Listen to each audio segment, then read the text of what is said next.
Hope आप सब अच्छे होंगे। मैंने आज ये पाठ्य योजना बनाई है हिंदी की कक्षा 5 के लिए और हमारा शीर्षक है इसमें काल और उसके भेद।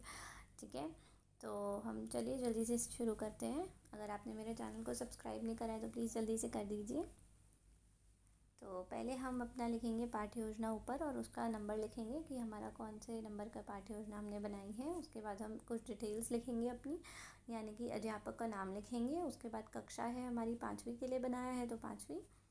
तो उसके बाद आएगा हमारा विषय, हमारा हिंदी है। उसके बाद शीर्षक, हमारा शीर्षक है काल और उसके भेद। फिर आ जाएगी हमारी दिनांक जिस दिन हम पाठ पढ़ाने वाले हैं, और फिर अवधि, यानी कि कितने देर में आप अपने पाठ को पढ़ा के ख़त्म कर देंगे। तो ये करीबन 35 मिनट लग जाएंगे। ठीक है, उसके बाद हम सबसे पहले लिखते हैं सामान्य उद्देश्य। तो सामान्य उद्देश्य में हम पहला लिखेंगे बच्चों में हिंदी व्याकरण के प्रति रुचि उत्पन्न करना। दूसरा, बच्चों को हिंदी व्याकरण का ज्ञान प्रदान करना। तीसरा, बच्चों को हिंदी सही रूप से बोलना व लिखना सिखाना। चौथा, बच्चों को हिंदी व्याकरण के नियमों का ज्ञान कराना। ठीक है दोस्तों, ध्यान रखिए कि सामान्य उद्देश्य जो होते हैं वो विषय के आधार पर बनते हैं। ठीक है, लिखे जाते हैं। और उसके बाद हमारे आते हैं विशिष्ट उद्देश्य। तो जो विशिष्ट उद्देश्य होते हैं वो हमारे शीर्षक के ऊपर लिखे जाते हैं। ठीक है, शीर्षक यानी कि हम काल पढ़ा रहे हैं, हम काल और उसके भेद पढ़ा रहे हैं, तो उसी के ऊपर हमारे विशिष्ट उद्देश्य लिखे जाएंगे। ठीक है, कि हमारा क्या उद्देश्य है उस पाठ को पढ़ाने के लिए, उस टॉपिक को पढ़ाने के लिए। ठीक है, तो हमारा विशिष्ट उद्देश्य में पहला है बच्चों को काल से परिचित कराना। दूसरा, बच्चों को काल की परिभाषा बताना। तीसरा, बच्चों को काल के भेदों के बारे में उदाहरण सहित समझाना। चौथा, बच्चों को काल का सही तरह से उपयोग करना सिखाना। ठीक है, ये हमारे विशिष्ट उद्देश्य थे। उसके बाद हमारी आ जाएगी सहायक सामग्री, यानी कि हमें किन किन चीज़ों की ज़रूरत है अपना पाठ पढ़ाने के लिए। तो हमारे को चाहिए होगा चौक, डस्टर, संकेतिका, श्यामपट्ट, घड़ी आदि।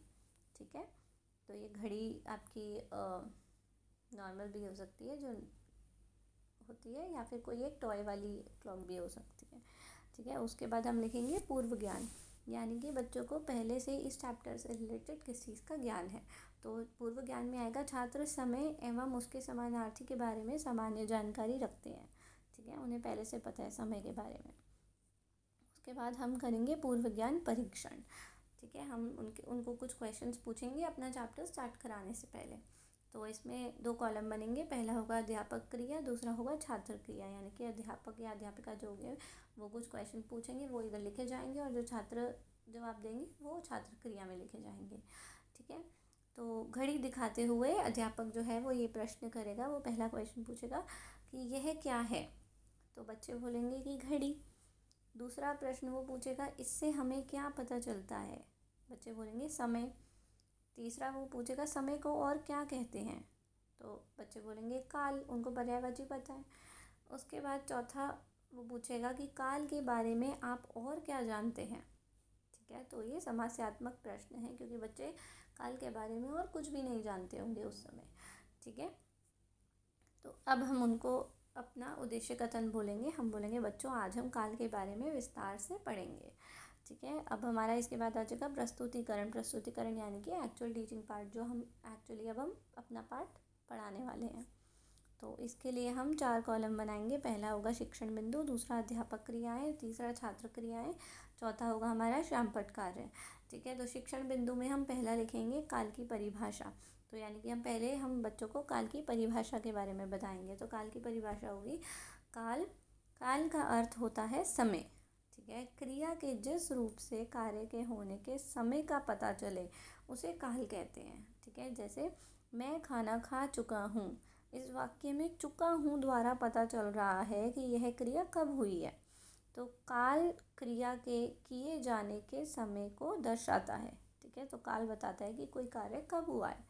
ठीक है, छात्र ध्यानपूर्वक सुनेंगे व समझेंगे। ठीक है, और श्यामपट्ट पे हम ये लिख देंगे काल इक्वल्स टू करके समय।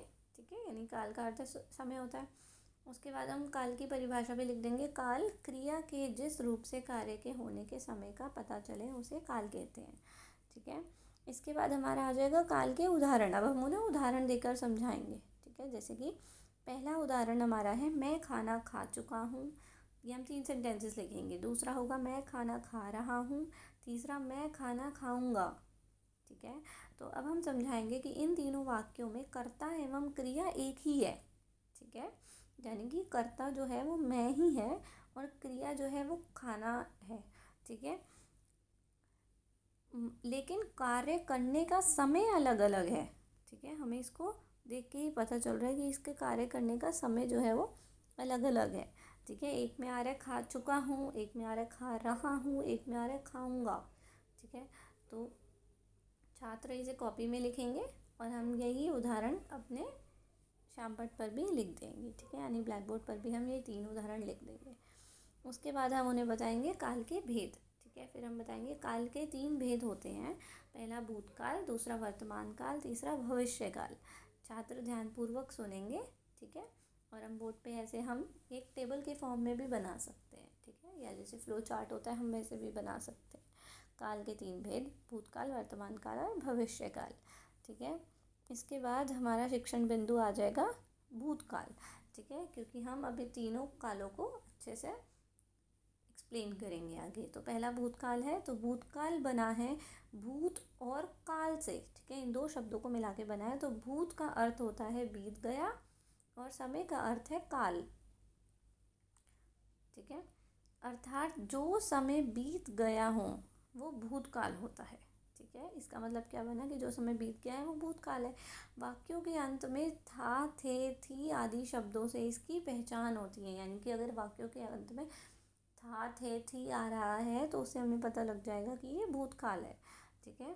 जैसे रमेश पटना गया था, मैं कल खेल रहा था, ठीक है। तो इनमें था है तो इससे पता चल रहा है हमें कि ये भूतकाल में कार्य हुआ है, ठीक है। तो छात्र जो है वो ध्यानपूर्वक सुनेंगे और हम यही चीज़ें हम श्यामपट्ट पर भी लिख देंगे। भूतकाल इक्वल्स टू भूत प्लस काल, और भूत पे एरो बना के हम लिखेंगे बीत गया और काल पे लगा के लिखेंगे समय, तो यानी समय जो बीत गया, ठीक है। पहचान हम लिखेंगे था, थे, थी आदि, ठीक है। फिर उसके बाद हम इसका उदाहरण भी लिख देंगे। रमेश पटना गया था और था को अंडरलाइन कर देंगे, ठीक है, जिससे बच्चों को समझ आए। उसके बाद हम लिख देंगे मैं कल खेल रहा था, इसमें भी था को हम रेखांकित कर देंगे।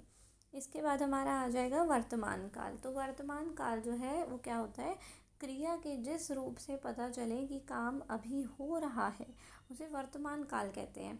जिन वाक्यों के अंत में ता, ती, ते, है, हैं आते हैं वो वर्तमान काल में होते हैं। जैसे श्याम अभी आया है, गीता पढ़ रही है, ठीक है। तो इनसे पता चल रहा है कि ये कार्य अभी हो रहे हैं, ठीक है। तो छात्र समझेंगे वो कॉपी में लिखेंगे और यही चीज़ें हम श्यामपट्ट पर लिखेंगे। वर्तमान काल क्रिया के जिस रूप से पता चले कि कार्य अभी हो रहा है उसे वर्तमान काल कहते हैं। जैसे श्याम अभी आया है, गीता पढ़ रही है, ठीक है।